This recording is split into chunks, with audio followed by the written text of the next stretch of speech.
Exuma native Dwight Hart always dreamed of owning a newspaper company, but it never crossed his mind to try his hand at launching a radio station. That is, until recently. I mentioned to somebody one day that, you know what, I'm going to move back to Exuma and start a newspaper.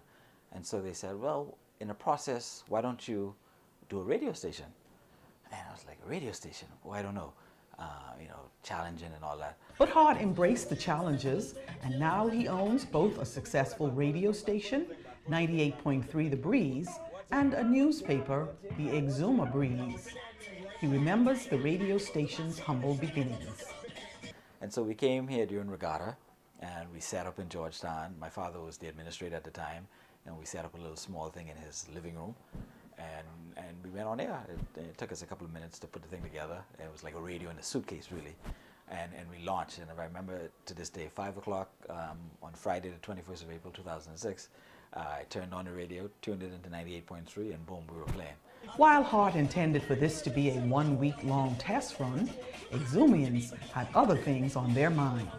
And as the week wore on, we started announcing that, well, this was only for a week, and, we got to come back when we're really ready to do it.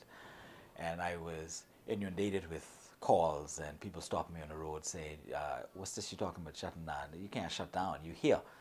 You ready? Give us a taste of this radio. You got to stay.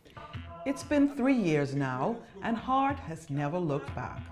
While he does attribute some of the station's popularity to an influx of winter residents, he also gives some credit to a large number of Bahamians who have been migrating to the island since 2004 for employment, and to the local residents.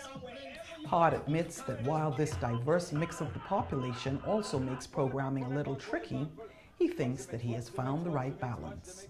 And every morning from 4 to 6, Monday to Saturday, is gospel. And then we kind of take it into some Junkanoo and Bahamian and some pop, so forth. And then it kind of goes up to a crescendo where we get more hip-hop and R&B stuff playing during the midday.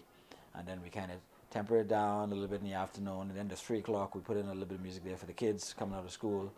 And then we kind of cruise into the 5 o'clock hour where we have a live DJ in studio doing a very popular show we call the Traffic Jam. Hart says that while he is operating from a temporary tower, when his new tower is erected, he will be able to cover the entire Exuma chain and Long Island. Hart says that lately he's been giving a lot of thought to television and may be looking into that possibility very soon. For the Tourism Today Network, I'm Gina Seeley.